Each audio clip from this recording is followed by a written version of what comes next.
मैं हूं पल्लवी नागपाल, जेरत प्रोफेसर, बड़ा गुरुकुल। क्या आप अपने बिजनेस को आगे बढ़ाना चाहते हैं? क्या आप फ्रेंचाइजी लेने की सोच रहे हैं या फ्रेंचाइजर के तौर पर अपनी फ्रेंचाइज देना चाहते हैं? तो फ्रेंचाइजिंग का संपूर्ण ज्ञान आपकी सारी की सारी कंफ्यूजन्स को दूर करने के लिए ही बनाया गया है।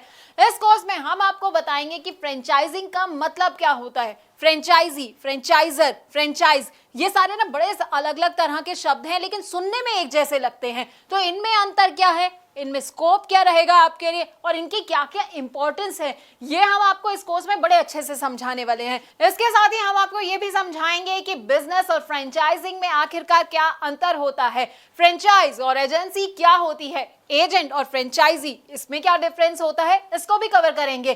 फ्रेंचाइज बिजनेस से फ्रेंचाइजी और फ्रेंचाइजर को आखिरकार क्या क्या फायदे होते हैं और उससे जुड़े क्या क्या रिस्क होते हैं। अरे भाई, फायदे जान रहे हैं तो रिस्क के बारे में भी तो जानना बड़ा जरूरी हो जाता है, तो हम आपको ये भी समझाएंगे। अब अलग अलग तरह के ना फ्रेंचाइज मॉडल होते हैं जो कि लोगों को पता नहीं होते हैं, तो आपके लिए कौन सा मॉडल सही रहने वाला है, फोको, फोफो, कोको, कोफो, अब इन सब के बारे में भी हम आपको बताएंगे। हम इनके फायदे तो आपको बताएंगे, साथ ही साथ ना इनके नुकसान भी आपको बताएंगे। अब सही फ्रेंचाइज बिजनेस चूज करते वक्त किन किन बातों का आपको ख्याल रखना चाहिए और फ्रेंचाइज बिजनेस से जुड़े कौन कौन से लीगल इश्यूज होते हैं, इसकी पूरी जानकारी भी हम आपको देंगे।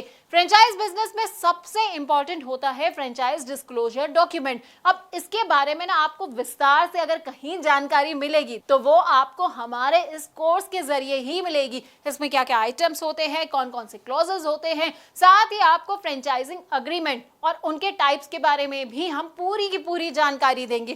देखिए, फ्रेंचाइज बिजनेस को इवैल्यूएट करने का ना एक अलग क्राइटेरिया होता है, तो वो क्राइटेरिया क्या होता है ये हम आपको बताने वाले हैं। इसके अलावा ट्रेनिंग कैसे दी जाती है अपने फ्रेंचाइजी को, तो हम आपको वो भी बताएंगे। डेवलपमेंट ऑफ एसओपी की भी आपको हर डिटेल के बारे में हम आपको अच्छी तरह से समझाने वाले हैं। अब फ्रेंचाइजी और फ्रेंचाइजर के ना फेलियर के भी कई कारण होते हैं। अब देखिए, आपने बिजनेस तो ले लिया, फ्रेंचाइजी आप बन गए हैं, लेकिन आपको समझ नहीं आया कि भाई मैं फेल कहाँ हो गया। तो फेलियर क्यों हो सकता है, किस किस वजह से हो सकता है, क्या क्या कारण हो सकते हैं फेलियर के, ये भी हम आपको समझाएंगे। तो 20 वीडियोस के अंदर ना आपको हम फ्रेंचाइजी फ्रेंचाइजर से जुड़ी हर बात को बताने वाले हैं। अब आप ये सोच रहे होंगे कि भाई इसको करने से मेरा क्या फायदा होगा, ये सब मेरे लिए जानना क्यों जरूरी है। तो देखिए, अगर आप चाहते हैं मुनाफा कमाना और अपने बिजनेस में सक्सेस हासिल करना, तो बस आपको क्या करना है, आपको इस कोर्स को बहुत ध्यान से देखना है। इससे आप फ्रेंचाइजिंग में फेलियर से खुद को बचा पाएंगे और बहुत आगे बढ़ पाएंगे।